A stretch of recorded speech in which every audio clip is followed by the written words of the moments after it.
Muy buenas tardes para todos. Bienvenidos a nuestro día número 3 del bloque 1 que trata de espíritu del mundo.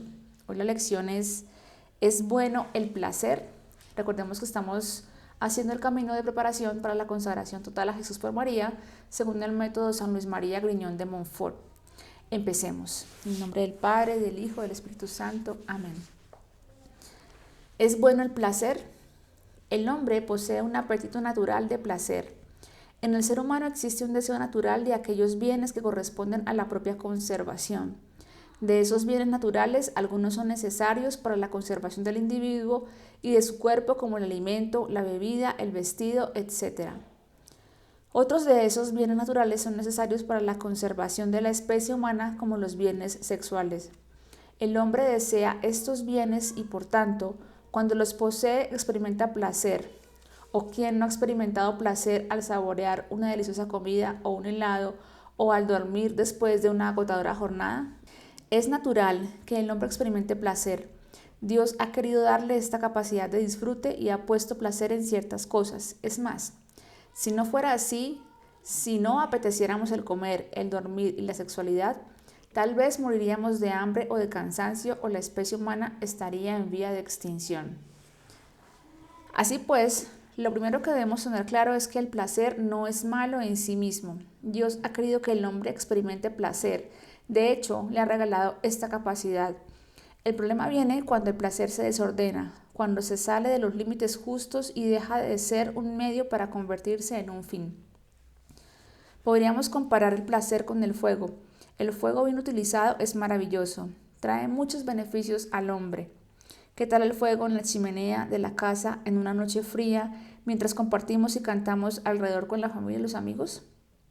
Sin duda es maravilloso, pero ¿qué tal el fuego en la sala de la casa incendiando todo lo que encuentre a su paso? Aterrador, destructivo. Esto mismo pasa con el placer, es un don maravilloso de Dios, pero cuando se sale de su justo orden, de los límites establecidos por el Creador, puede ser muy destructivo para el hombre. El pecado original lo desordenó. El hombre, al ser creado, fue dotado por Dios de unas facultades superiores, inteligencia y voluntad, que son propias y exclusivas de su naturaleza racional, al mismo tiempo que fue dotado de pasiones, instintos y sentimientos. A consecuencia del pecado original, la armonía en la que se encontraban, establecida gracias a la justicia original, quedó destruida. El dominio de las facultades espirituales del alma sobre el cuerpo se quiebra. Es decir, el hombre quedó herido y todas sus facultades desordenadas.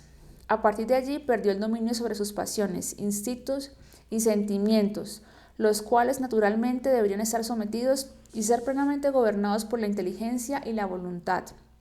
Es por ello que vemos cómo el cuerpo no se somete al gobierno del alma. Por el contrario, él quiere dominar y prevalecer, rechaza el control, quiebra todo freno y se lanza desmesuradamente en búsqueda de placeres. Esto es lo que conocemos como la concupiscencia de la carne, que equivale a una inclinación desordenada al placer. Este desorden da lugar a los pecados de gula, pereza y lujuria. 3 pecados capitales. En esta búsqueda desordenada del placer en la comida, en el descanso y en el apetito sexual, el hombre puede caer en 3 de los 7 pecados capitales, como lo son la gula, la pereza y la lujuria. Pecados que traen nefastas consecuencias para la persona y que se relacionan entre sí, pues uno lleva a los otros. La gula es la búsqueda de placer desordenado en la comida y en las bebidas. Este vicio deforma la voluntad, haciéndola cada vez más frágil y se ve alimentado por el consumismo reinante en nuestra sociedad, en la que la oferta de comidas, bebidas, postres, dulces es cada vez más alta. Se busca darle lo mejor y más exquisito al paladar, en abundancia, y esto siempre que lo pide, aún sin necesidad. Además, despreciamos aquello que no nos gusta y simplemente lo echamos a la basura. Nos lo advirtió San José María Escrivá de Balaguer. Los placeres de la mesa preparan los placeres de la carne. Es decir, quien no se refrena su gula y se sacrifica en el comer, difícilmente podrá ser una persona pura y casta. Pasa igual con el descanso. Con el dormir, cada vez queremos trabajar menos, hacer menos esfuerzo y descansar más, o simplemente no hacer nada. Esta sociedad podríamos catalogarla como una sociedad light, baja en esfuerzos, baja en sacrificios. Estos pecados representan un grave peligro para la persona, pues al no ejercer la templanza y dejarse llevar por las pasiones y deseos, está deformando su carácter, debilitando su voluntad. No hay que olvidar que las personas más exitosas en la vida no son precisamente las más capacitadas, sino aquellas que tuvieron una voluntad férrea, fuerte, perseverante. Por ello lograron lo que se propusieron. Los santos han sido hombres y mujeres de voluntad firme, que han tomado, como lo diría Teresa de Ávila, una determinada determinación de alcanzar la santidad. Las almas grandes tienen voluntades, las débiles solo tienen deseos. Y esta grandeza se construye desde lo pequeño, desde lo cotidiano. Está en el saber ofrecer pequeños sacrificios cada día. Esto sin olvidar que nuestro cuerpo es como un niño malcriado y caprichoso al que no se le puede dar todo lo que pide y al que hay que educar y disciplinar. Y esto precisamente porque lo amamos y valoramos. El destructivo pecado de la lujuria. Pero este grave desorden en la búsqueda del placer se hace sentir sobre todo en el desorden del apetito sexual, al cual los anteriores le sirven de preparación, como lo dijo San José María Escrivá de Balaguer. La gula es la vanguardia de la impureza. Nos encontramos en una sociedad totalmente erotizada, que rinde culto a lo sexual, y es así como la publicidad, las novelas, las películas, están cargadas de escenas pornográficas. La pornografía invade los medios de comunicación, el internet. El sexo casual se hace cada vez más normal. A las relaciones prematrimoniales se les llama hacer el amor. La masturbación es presentada como algo natural y necesario para el libre desarrollo de la personalidad, etc. El hombre de hoy tiende a regresar a lo instintivo, a los apetitos corporales, a regirse más por sus hormonas que por sus neuronas. El polo animal tiende a predominar y a deshumanizarlo. Sus pasiones no logran ser controladas por su razón. La lujuria lo enceguece, lo precipita, no lo deja pensar, lo obsesiona y lo esclaviza.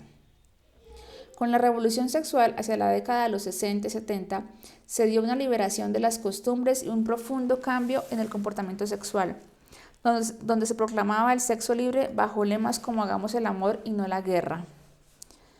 La pregunta que surge es, ¿hagamos el amor?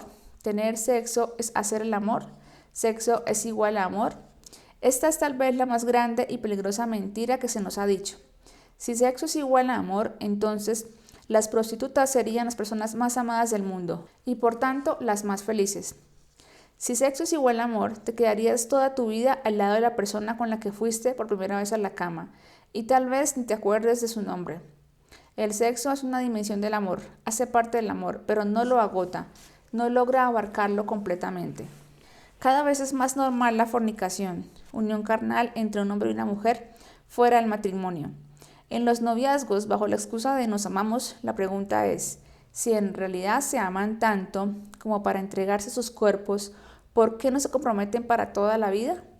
La respuesta es sencilla, no lo hacen porque ese amor no está maduro o en realidad no es amor.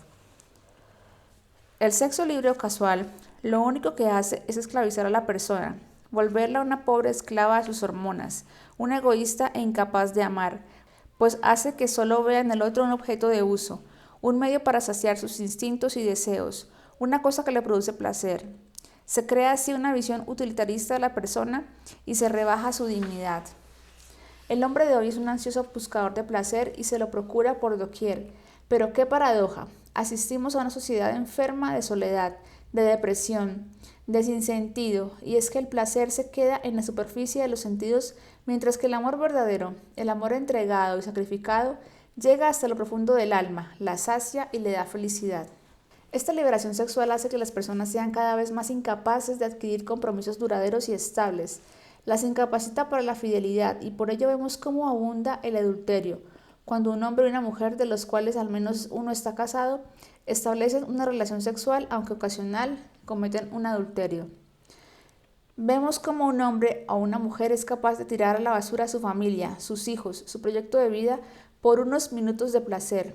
Y es que quien no vive la castidad siendo soltero no logrará ser fiel cuando se case.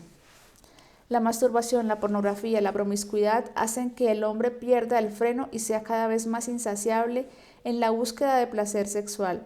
Y así como el drogadicto tiene que aumentar la dosis cada vez más porque pareciera que ya no le genera efecto, el hombre erotizado tendrá que buscar nuevos placeres, nuevas experiencias, porque una relación sexual natural ya no le sacia, no le es suficiente, y de allí puede derivar aberraciones, abusos sexuales que hoy abundan por doquier y que van en aumento, pedofilia, actos homosexuales e incluso la práctica de la zoofilia, etc. Terribles consecuencias. Como lo vimos anteriormente, el placer es un don maravilloso de Dios, pero cuando se sale de su justo orden puede ser muy destructivo para el hombre y traerle diversas consecuencias en el orden físico, psicológico y espiritual. Físico, enfermedades de transmisión sexual, embarazos no deseados y por tanto abortos. Psicológico, una sexualidad desordenada hace de la persona una esclava de sus hormonas, incapaz del dominio propio, la incapacita para la fidelidad y para establecer vínculos afectivos duraderos, es decir, para conformar una familia. Espiritual, cuando el hombre busca el placer por el placer, se vuelve egoísta e incapaz de amar, tiende a despersonalizar al otro. Altos índices de divorcios, aumento de madres solteras, resquebrajamiento de la institución familiar y por tanto miles de personas que llegarán solas a su vejez. Todo esto se traduce en grandes costos económicos para el Estado y en una crisis social, pues a muchos individuos les faltará la célula familiar, donde la persona es cuidada, educada, formada en valores y preparada para ser un ciudadano de bien. Esto sin contar los grandes costos que se generan en el sector de la salud por cuenta de las enfermedades de transmisión sexual. Con este mal, dice San Agustín, no es compatible virtud alguna, sabiduría alguna, sino que con él reinan toda clase de perversidades. San Ambrosio, escribiendo a una virgen cuya virtud acababa de naufragar, le dijo que su alma, antes templo del Espíritu Santo, por el vicio y la impureza había llegado a ser la morada de los demonios. Por la concupiscencia de la carne los hombres atrajeron para sí el diluvio. Por ello, las ciudades culpables de Sodoma y Gomorra merecieron ser reducidas a ceniza. Ella fue la causa de las desgracias de Sansón, de la caída de David y de Salomón. ¿Cuántas herejías nacieron de esta fuente envenenada? Montano, Lutero, Enrique VIII. ¿Cuántas enfermedades, guerras, discordias en las familias y males de todas suertes ha acarreado a los hombres, a las sociedades y a las naciones? Un tema para no olvidar, la moda. La industria de la moda ofrece una variedad interminable de propuestas en las que gradualmente se ha hecho del cuerpo humano un verdadero culto a la sensualidad. Se ha corrompido de una manera tan execrable que la mujer se ha convertido en el objeto sexual de todo producto comercial. Se ha prostituido su imagen ante el hombre, vendiéndola como objeto de consumo sensual, como diosa de los placeres carnales, como alimento de los apetitos y pasiones de la carne, presentándola seductora y agresiva, descubriéndole partes vitales de su cuerpo a los ojos del hombre de una forma tan perversa que desata en la naturaleza de éste una fuerza sensual que solo se desahoga en la promiscuidad, llevando al hombre a perder todo respeto y valoración de la mujer. Toda mujer que viste con modas indecentes y provocadoras ha de saber que cargará con la culpa de todo hombre que la mire deseándola en su corazón. Una consagrada María sabe lo que vale como mujer, sabe que no es un objeto que se debe estar exhibiendo, sabe que es una hija de Dios, digna de respeto y de cuidado. Cada vez que una consagrada María se viste, se mira al espejo y se pregunta, ¿cómo se vestiría María? Y entenderá que sin renunciar a verse bella y agradable a la vista, debe ser un reflejo de pureza, delicadeza, ternura y feminidad de su buena madre. Asimismo, un hombre consagrado a María debe aprender a mirar a cada mujer de la misma manera como miraría a María, siempre con una mirada limpia y respetuosa. La virtud de la pureza. Ante esta realidad es importante considerar que la pureza es una virtud eminentemente positiva, que no supone un cúmulo de negaciones, no veas, no pienses, no hagas, sino que es una verdadera afirmación de amor. Lejos de ser negativa y destructora, es positiva y creadora, pues no se trata de despreciar los valores del cuerpo y del sexo, sino de realizar una integración duradera y permanente. Los valores del cuerpo y del sexo como inseparables del valor de la persona. La virtud de la pureza es la virtud de la belleza, de la blancura del alma. Todas las virtudes son un ornamento riquísimo del alma, pero ninguna la adorna con tanta gracia y hermosura como esta. Le agrada y enamora tanto a Dios que Él mismo ha reservado una bienaventuranza para ella. Bienaventurados los limpios de corazón. Es la virtud clara, la virtud de la luz, y es por eso que los limpios de corazón son los únicos que ven y verán a Dios. Los pensamientos puros son diáfanos, más claros que la luz. Los amores puros son sinceros y verdaderos, los únicos que merecen este hombre, pues nunca se rebaja tanto el amor como cuando se asienta en la impureza. Eso ya no es amor, es una pasión baja llena de egoísmos. Y es que aunque todo pecado, toda falta es una mancha del alma, ninguna la mancha tanto como la impureza.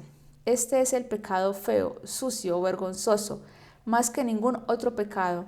Para él reservó Dios a sus mayores castigos. Aún aquí en la tierra, no dudó en enviar al mundo agua y fuego para purificarle de este vicio repugnante y abominable. He aquí por qué el demonio, en su afán de vengarse de Dios, es el pecado que más procura que cometan las almas. La castidad es la virtud más delicada.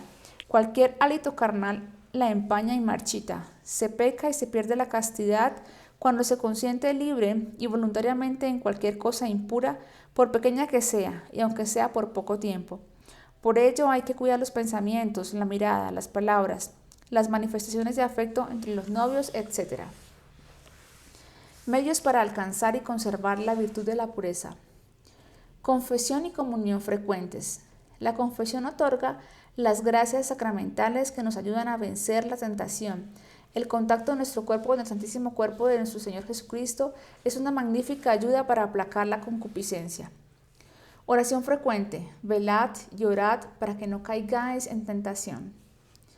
Devoción a la Santísima Virgen María, que es Madre y modelo inmaculado de esta virtud. Mortificación. Refina las pasiones y alcanza dominio propio. Guarda de la vista.